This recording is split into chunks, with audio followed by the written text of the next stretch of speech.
Let's take you back to Pretoria, where President Cyril Ramaphosa is set to receive a review report on South Africa's 3 decades of democracy.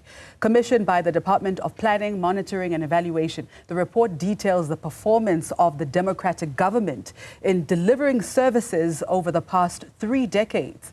Newzroom Afrika's Veronica Makhoali is on that story for us and joins us live. Veronica, good morning once again. What do we know so far in terms of this report? What are you able to share with us at this point in time?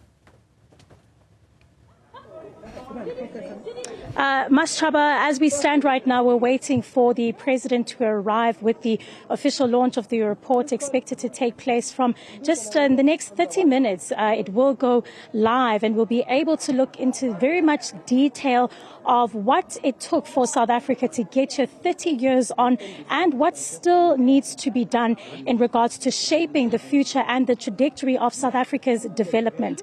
Now, a very big part of the report was the National Planning Commission, which is an independent advisory board which gave sort of an overlook into the report, giving back some reviews and obviously looking into the report to give its recommendations. And I'm joined now by the Deputy Chairperson of the Commission, Professor Tinyiko Maluleke, who is going to sort of give us, without giving too much, of course, but just a little bit more details into the report. We know that obviously past 1994, South Africa inherited quite a few, challenges, or, one might say challenges after the elections. But looking at this report, how much of that are we looking into 30 years of democracy? How many holes have we plugged, and what do we still need to continue to do? Yeah. Let me start by correcting that I'm only the deputy chair of the National Planning Commission, which is an advisory body, independent advisory body to government and to parliament. And of course, we have the job of mobilizing society around the National Development Plan. We are very excited, extremely excited by the 30-year review. We joined as partners in assisting, but it is the Department of Monitoring and Evaluation that has really led us in writing this review. As you say, 30 years of great challenges. When we started 30 years ago, we didn't inherit much. We didn't even have a country to speak of, because what we had was disparate sections of the country, black and white, homelands. You can imagine what we inherited. We didn't even have an IEC for the 1994 elections until 6 months before the elections, roughly. So we have come a long way as a country, and we are excited with what we have done. One thing that has been good about this country is that we have never lacked ambition. We wanted the best country possible. We wanted to get rid of unemployment. We wanted to get rid of poverty and inequality. Right at the beginning, we knew, we were clear about that. Now, the fact that we may not have achieved everything we set out to do, in part, is because what we achieved needed to be accompanied by other achievements. So, for example, if you manage to put people into jobs, then they must get houses. And if they get houses, then there must be water in the houses. There must be electricity. If people can buy cars, where are the roads? So many of the challenges that we have are a result of some of the successes that we have had. And I think that perspective is very, very important. So 30 years later, we still have young people who are very, very robust, who are challenging us. Just like in 1994, there was Boom Shaka. It's about time you listen to Boom Shaka. We have Tyler now. So we still have a vibrant community of young people, and my sense is that they should really celebrate the Tintswalos of this world.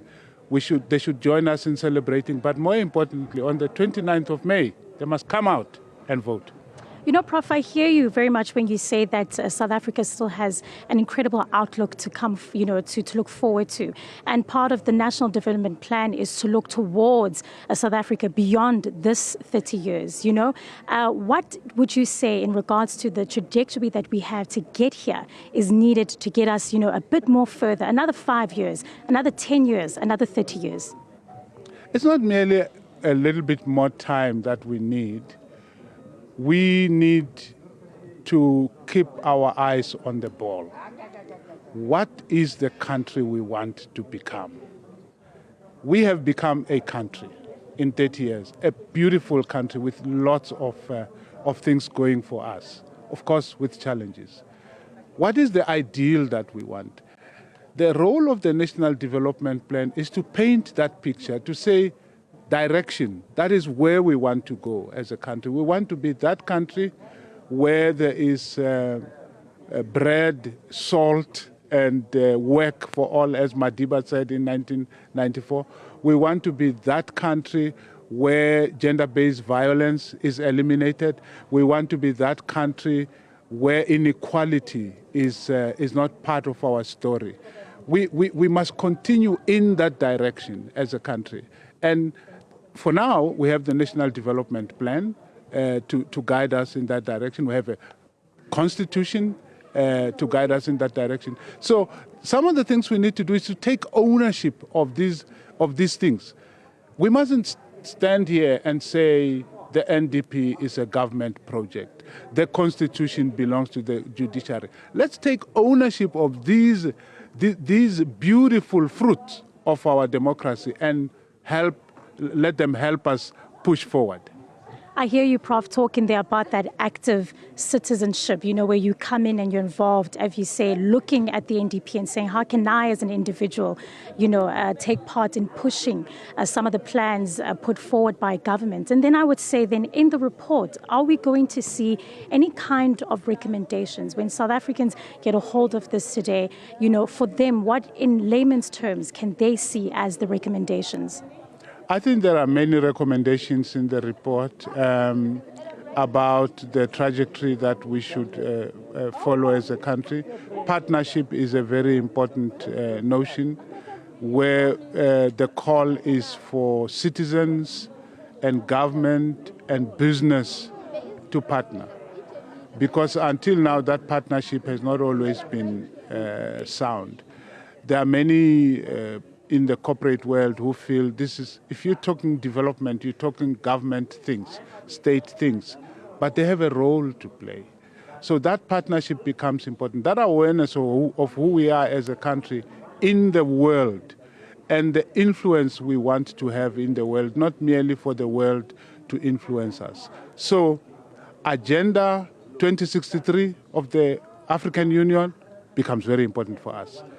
The SDGs of the United Nations Sustainable Development Goals become very important to us, alongside our own National Development Plan.